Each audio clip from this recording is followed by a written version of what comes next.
इस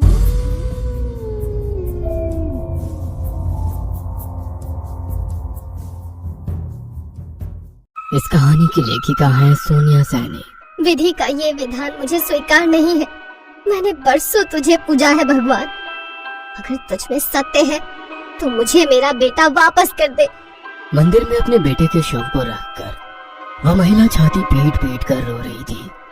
महिला के रोने की आवाज सुनकर मंदिर के पुजारी वहां आ जाते हैं।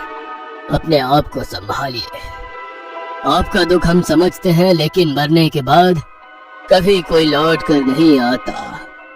अपने बेटे का अंतिम संस्कार करके अपना मातृ धर्म निभाइए और उसकी आत्मा की शांति के लिए प्रार्थना कीजिए। दिवंगत के लिए हम बस इतना ही कर सकते हैं। नहीं, चाहे जो करना पड़े, मैं अपने बेटे को वापस ला कर ही रहूंगी। अपने 5 साल के बेटे के शव को गोद में लेकर गुस्से में बड़बड़ाती हुई वह मंदिर से बाहर निकल आती है।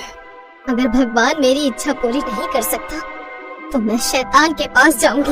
ऐसा कहकर वो अपने बेटे की लाश लेकर घर जाती है और उसे घर में छोड़कर खुद जंगल वाले कब्रिस्तान की ओर बढ़ जाती है। बाबा, मैं बस अपने बच्चे को वापस पाना चाहती हूँ। अब चाहे मुझे इसके लिए कुछ भी क्यों न करना पड़े। हम शैतान के उपासक हैं। भगवान के सताए हुए लोगों को शैतान अपने पास शरण देता है। इस दुनिया में ऐसा कोई काम नहीं जिसे शैतान नहीं कर सकता। आज से शैतान ही तुम्हारा मालिक है। बोलो, मंजूर है? मुझे मंजूर है बाबा। शैतान को खुश करने के लिए मैं खुद को भी बलि चढ़ा सकती हूँ। बस मेरा बेटा ला दीजिए। बस मैं समझ गया। अब ध्यान से सुन, अगर तुझे अपना बच्चा वापस चाहिए तो 21 दिनों तक एक कठिन विधि करनी होगी। बोल, कर सकेगी? आप बस आज्ञा दीजिए बाबा।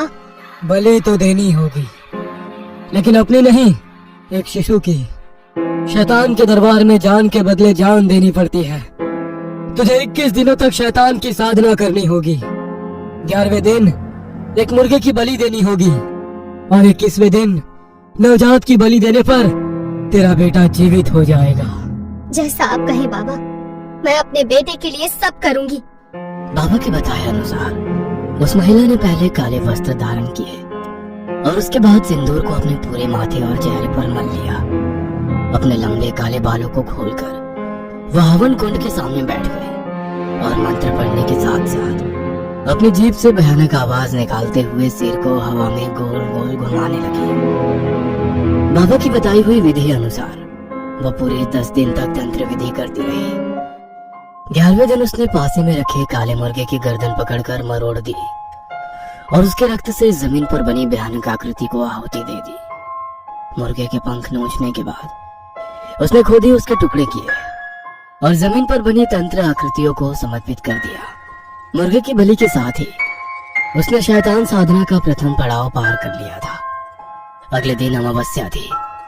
रात के गहरे अंधेरे का फायदा उठाकर वह कब्रिस्तान की ओर निकल गई। किसी नवजात की हत्या करने में उसके हाथ कपकपा रहे थे, इसलिए बाबा के बताए अनुसार वहां जाकर उसने एक नवजात शिशु के शरीर को खोदकर कब्र से बाहर निकाल लिया। बच्चे का शरीर लेकर वो अपने घर लौट आई और तंत्र के सबसे भयानक और दुर्लभ अध्याय की ओर बढ़ गई। उसने मृत बच्चे के शरीर से सारे अंग बाहर निकाले और घास फूस से उसे भरकर फिर से एक बच्चे के जैसा बना दिया। अगले 10 दिन तक उसे तंत्र की सहायता से उस पुतले में प्राण फूंकने थे। बाबा ने बताया था कि शैतानी किताब का ये सबसे कठिन अध्याय है। यदि अभिमंत्रित करने से एक बार भी उस फूल के बच्चे में प्राण लौट आए तो वो किसी जिन्न से भी अधिक ताकतवर हो जाता है। उसकी मदद से दुनिया की कोई भी असंभव और दुर्लभ वस्तु को पाया जा सकता है। बेटे के मृत शरीर को हर रोज बर्फ में रखने के बाद भी अब उसके शरीर से दुर्गंध उठने लगी थी। 15 दिन बीते तो उसके बेटे का शरीर जगह जगह से सड़ने लगा और उसमें कीड़े मकोड़े दिखाई पड़ने लगे। उस घर में अब सांस लेना भी मुश्किल हो रहा था। बहुत कोशिश करने के बाद भी 16वें दिन उस महिला का सब्र जवाब दे गया और उसने बच्चे का शव उठाकर दूसरे कमरे में रख दिया। ऐसा करने से पिछले 16 दिन से चल रही उसकी शैतान साधना खंडित हो गई। कुछ दिन बाद ही उसका ध्यान कमरे में लगे आईने की ओर गया। उसने देखा कि आईने में एक बड़ी काली परछाई दिखाई दे रही है। जिसकी दोनों आंखें लाल लाल चमक रही थी। ये नजारा देखकर उस महिला की चीख निकल जाती है और वो घबरा कर पीछे देखती है। पीछे मुड़ने पर उसे वही बच्चा ठीक अपने पीछे खड़ा दिखाई देता है, जिसमें उसने अपने हाथों से घास फूस भरा था। उस बच्चे का चेहरा एकदम सपाट था, ना तो आंखें थी ना ही मुंह, बाकी पूरा शरीर बिल्कुल एक इंसानी बच्चे के समान था। छोटे छोटे कदम बढ़ाकर वह बच्चा उस महिला की ओर बढ़ा और ऊंची छलांग लगाकर अगले ही पल उसके चेहरे पर कूद गया। शिशु के शरीर में शैतान ने कब्जा कर लिया था, किंतु साधना अधूरी रह जाने के कारण वह यह कमरा छोड़कर बाहर नहीं निकल सकता था। उसी रात शैतान ने महिला के शरीर के टुकड़े टुकड़े करके अपनी भूख शांत कर ली। शैतान ने दुनिया में आने के लिए उस महिला को चला था, किंतु साधना अधूरी रह जाने के कारण वो उस घर में कैद हो गया। यहाँ से बाहर निकलने के लिए अब शैतान को एक कोमल और कमजोर शरीर की जरूरत थी। इसलिए जब संजू का परिवार वहां रहने आया तो शैतान ने उसके शरीर पर अपना कब्जा कर लिया। पूर्ति और पवन का बेदर्दी से शिकार करने के बाद संजू अपने कमरे में ड्राइंग बना रही थी। इधर पंडित जी अपने गुरु बाबा चाणक्य के साथ बदहवास से दौड़ते हुए पूर्ति के घर की ओर आ रहे थे। दौड़ते हुए उनके मन में कुछ देर पहले पूर्ति को कही हुई बातें घूम रही थी। अगर संजू के बारे में बताई हुई सारी बातें सच है तो आपके पति की जान को खतरा है। हम ऐसे निहत्थे उस शैतान का सामना नहीं कर पाएंगे। आप कुछ देर ठहरिए, मैं कुछ करता हूँ। अब मैं एक पल के लिए भी यहाँ नहीं ठहर सकती। मेरे पवन की जान को खतरा है। मुझे उन्हें अकेला छोड़कर नहीं आना चाहिए था। मुझे क्या पता था कि वो बच्ची नहीं एक शैतान है। देखिए, इस तरह तो आप अपनी जान भी खतरे में डाल रही हैं। मेरी बात मानिए, पहले मेरे साथ मंदिर चलिए। मैं बस एक पुजारी हूँ। अपनी सुरक्षा के लिए मैं अपने गुरु को साथ लेकर चलता हूँ। वे तंत्र मंत्र के प्रकांड पंडित हैं, हमारी सहायता अवश्य करेंगे। पंडित जी की बात पूरी सुने बिना ही पूर्ति वहाँ से दौड़ते हुए वापस अपने घर की ओर बढ़ गई थी। जैसे ही पंडित जी अपने गुरु बाबा चाणक्य के साथ उनके बंगले में दाखिल हुए, उन्हें सामने ही पवन की लाश दिखाई दी। हमारे पहुंचने से पहले ही अनर्थ हो गया गुरुजी। पंडित जी और गुरुजी मिलकर पूरे घर में पूर्ति को खोजने लगते हैं। छत पर पहुंचने पर उन्हें पूर्ति का बेजान सा शरीर दिखाई देता है। लगता है हमने आने में बहुत देर कर दी है, सब कुछ खत्म हो गया है। इतना कहकर जैसे ही पंडित जी पूर्ति की नाक के पास हाथ लगाते हैं, वे खुशी से चीख पड़ते हैं। इसकी सांसें अभी भी चल रही है गुरुजी, जल्दी से इसे अस्पताल लेकर चलते हैं। वे दोनों दबे पांवों से उठाकर अस्पताल पहुंचा देते हैं। इधर पुलिस फिर से संजू को शेल्टर होम भेज देती है। गहन उपचार के बाद पूर्ति की हालत अब सुधरने लगी थी। आपके पति को ना बचा पाने का गम जीवन भर मेरे कलेजे पर भार बनकर मुझे सताता रहेगा। जो बीत गया उस पर तो हमारा कोई जोर नहीं, लेकिन आने वाले खतरे से हम सबको बचा सकते हैं। वह बच्ची अभी भी शेल्टर होम में है, न जाने उसके अंदर का शैतान अभी कितनी और जाने लेगा। इससे पहले कि कोई और उसका शिकार बने, हमें उसे रोकना होगा। नहीं नहीं, आप उसके नजदीक मत जाना, वो आपको भी मार डालेगी। शैतान है वो सबको मार देगी। आप फिक्र ना करें, अब मेरे पास मेरे गुरु का आशीर्वाद है। ईश्वर ने चाहा तो सब सही होगा। शैतानी शक्तियाँ इस दुनिया में ऐसे प्रवेश नहीं कर सकती है। जरूर किसी न किसी माध्यम से वो इस दुनिया में आई है। हमें उस माध्यम को खत्म करना है। अगर हम उसे खत्म कर पाए तो वो बच्ची संजू भी ठीक हो सकती है। सबसे पहले हमें संजू को उसी बंगले में लेकर जाना होगा जहाँ से यह शैतानी खेल शुरू हुआ था। लेकिन शेल्टर होम से ऐसे किसी बच्चे को बाहर नहीं आने देंगे। पूर्ति आज भी कानूनन संजू की माँ है।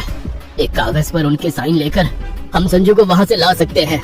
पंडित जी अपनी तुलसी की माला को हाथ में पकड़े हनुमान चालीसा बोलते हुए संजू को शेल्टर होम से उसकी पुरानी हवेली में ले आते हैं। उस हवेली में पहुंचते ही संजू के चेहरे के भाव बदलने लगते हैं और उसकी आंखें लाल चमकने लगती है। वो दौड़कर तहखाने की ओर जाती है और एक छोटे से शिशु पुतले के साथ वहां से बाहर आ जाती है। एक बिन चेहरे वाले नन्हे से शिशु को संजू के साथ इस तरह से आते देखकर पंडित जी बहुत घबरा जाते हैं। ये क्या भला है गुरुजी? ये कैसा बच्चा है? ये कोई आम बच्चा नहीं है, इसे तो बहुत कठिन तंत्र साधना के साथ बनाया जाता है। अब मुझे सारी पहले समझ में आ गई है। जरूर शैतान ने इस बच्चे के माध्यम से ही इस दुनिया में आने का अपना रास्ता बनाया है। हमें इस माध्यम को खत्म करना है। इसको खत्म होते ही संजू बिल्कुल सामान्य हो जाएगी। एक बात का ख्याल रखना, संजू शैतान के कब्जे में है, इसलिए वो तुम पर हमला जरूर करेगी। अपने सुरक्षा कवच यानी कि इस लाल माला को खुद से अलग मत होने देना। हमें किसी भी तरह इस बच्चे के पुतले को आग लगानी है। पंडित जी माचिस लेकर उस पुतले की ओर बढ़ने लगते हैं। तभी संजू उनके सामने आकर खड़ी हो जाती है और डरावनी हंसी हंसते हुए गर्दन हिलाकर उन्हें मना करती है। गुरुजी, अब क्या करूं? ये संजू तो मार्ग में रुकावट बनकर खड़ी हुई है। पंडित जी की बात सुनकर गुरुजी अपने हाथों में कुछ अभिमंत्रित चावल लेकर संजू की ओर फेंकते हैं, जिससे संजू अपने चेहरे पर हाथ रखकर जोर जोर से चीखने लगती है। तुम आगे बढ़कर पुतले को आग लगाओ। संजू को मैं देखता हूँ। शैतान चाहे जितना बड़ा हो, आज भी भगवान के आगे उसकी कोई औकात नहीं। डरो नहीं, निडर होकर आगे बढ़ो। गुरुजी की बात सुनकर पंडित जी तेजी से आगे बढ़ने लगते हैं। तभी काली भयानक सी आकृति संजू के शरीर से बाहर निकल आती है और संजू बेहोश होकर नीचे गिर जाती है। चले जाओ यहाँ से, नहीं तो तुम दोनों के शरीर के टुकड़े भी नहीं मिलेंगे किसी को। गुरुजी आंखें बंद करके तेज आवाज में भगवान बजरंगबली का स्मरण करने लगते हैं। पंडित जी को ऐसे मंत्र पढ़ते देखकर शैतान को गुस्सा आ जाता है और अचानक ही कमरे में तेज हवाएं चलने लगती है, जिसके कारण पंडित जी दीवार में टकरा जाते हैं और उनके गले में पड़ी हुई लाल माला टूटकर जमीन पर गिर जाती है।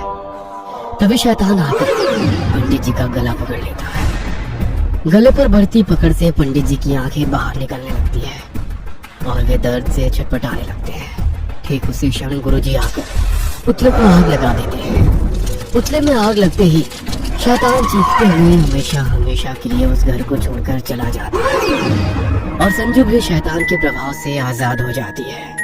पूर्ति जानती थी कि जो भी हुआ उसमें संजू की कोई गलती नहीं थी, इसलिए वो संजू को लेकर अपने घर लौट जाती है और फिर पवन की यादों के साथ दोनों खुशी खुशी जीने लगते हैं।